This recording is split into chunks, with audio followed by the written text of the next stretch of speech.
Yes, we're still I feel very grateful pa rin sa MMFF for also seeing this film and giving it its flowers, and also again very grateful especially to Direk Pepe and to our producer also Miss Madonna, because they really took a risk, you guys.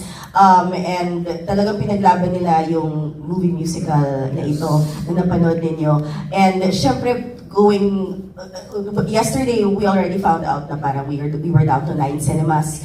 And so that was kind of, medyo heartbreaking naman yun. Sana mas marami pa, sana manalo kami, sana mabigyan kami ng awards para marami pang manood. And so we also want to encourage you guys to please share and spread the word para madagdagan lang cinemas, para more people can see this film. And really so that we can also continue celebrating Philippine theater, because it's really so wonderful to be crossing over and to be collaborating in this art form. And really salamat.